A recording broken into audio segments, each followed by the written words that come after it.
Hello and welcome to Disney Movie Investigations. This is Disney case file number 2712, Disney Nature's African Cats. For those of you that have never seen the videos before, what these are a series of videos where we take a deep dive looking into a Disney movie, and we look at its past, present, and future, as well as its impact within the world of Disney. So today we're doing Disney Nature's African Cats, and this movie was released on April 22nd, 2011, which is coincidentally Earth Day. As well, in France, it was released a little bit earlier on February 1st, 2012. So this was directed by Alistair Fothergill and Keith Schooley. They are nature documentary filmmakers, so they've done a lot of this type of work before. And the movie was narrated by two different people, depending on which version you saw. The US version was narrated by Samuel L. Jackson. The UK version was narrated by Patrick Stewart. I tried to find a reason why the difference between, I'm sure it had something to do with marketing, given that Samuel L. Jackson is a huge star in the US and Patrick Stewart is probably a bigger star in the UK. So that's probably the reason, but I'm not 100% sure. In terms of the budget, this was made on a $5 million budget, and it ended up grossing $30.9 million. So a big success for the Walt Disney Company. So before we get into the movie, I thought we'd look at the history, the production history. And to do that, I think the best thing to do is to look at the history of the Disney Nature brand. So Walt Disney always had a background of nature films and exploring kind of the world around him. This started in 1942 with Bambi, which proved to be a huge hit for the Walt Disney Company at the time, and one of the most beloved animated classics for the Walt Disney Animation Studio. And then from 1948 to 1960, Walt Disney produced the True Life Adventure series, and these were a series of documentaries showcasing the world around us. And so we did an earlier video in this series called The African Lion, which was a True Life Adventure series. And these documentary movies were quite successful because they ended up winning over 27 Academy Awards. Or no, several Academy Awards. I'm not sure if it was 27, but it was a lot. And in 1995, Walt Disney established the Disney Wildlife Conservation Fund, which was a charitable organization which would give money to conservation projects all over the world. And to date, they have raised over $11 million to over 650 conservation efforts and to 110 countries. So it's been quite successful for them. In 1998, Disney also established Walt Disney's Animal Kingdom theme park, or Disney's Animal Kingdom theme park. And this is a mixture of a theme park as well as a animal research facility. It is a theme park in terms of it does have rides and attractions and shows and stuff like that.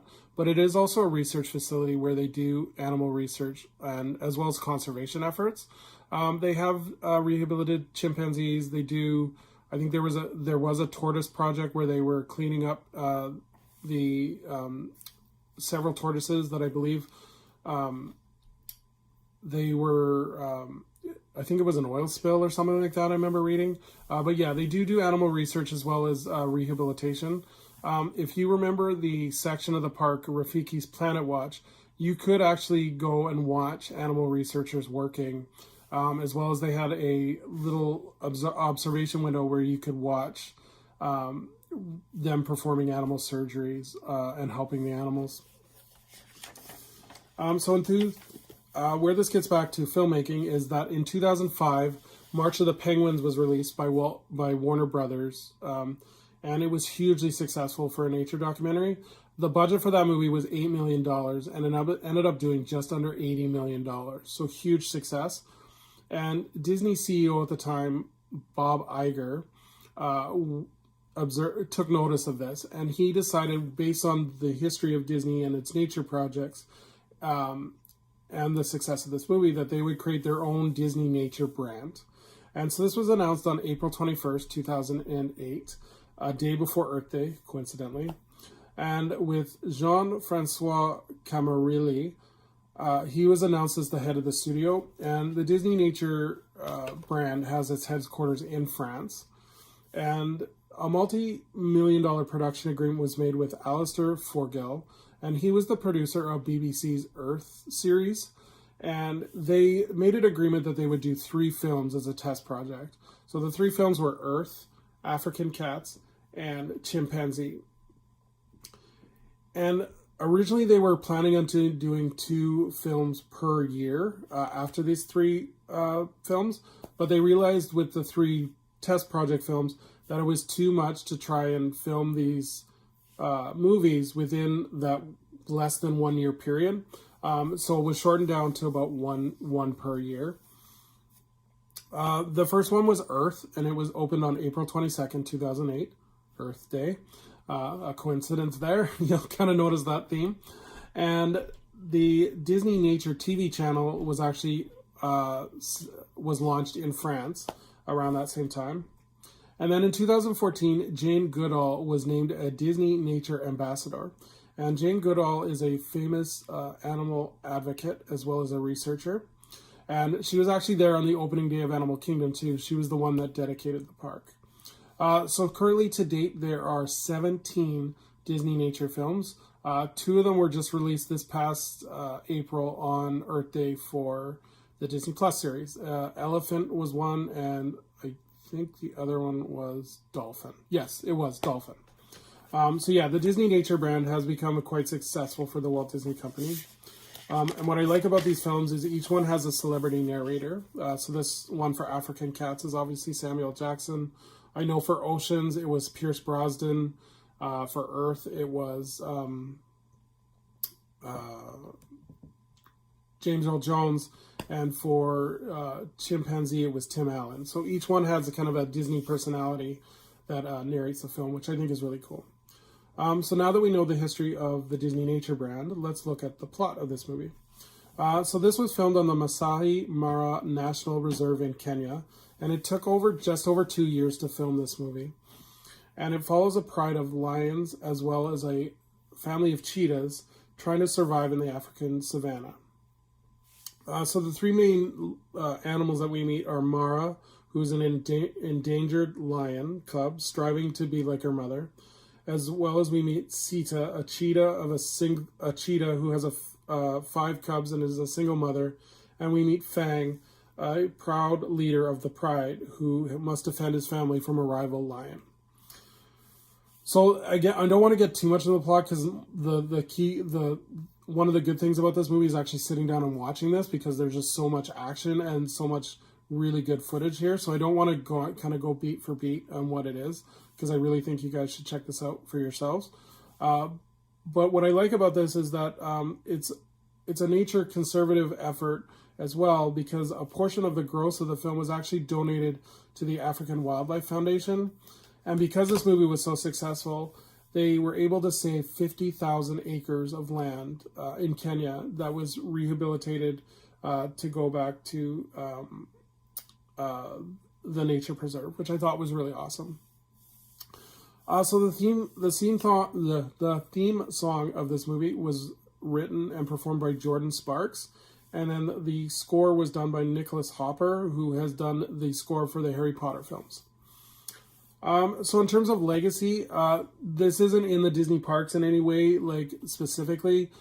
You still see, like, Animal Kingdom is still up and running and thriving, but nothing specific to this movie.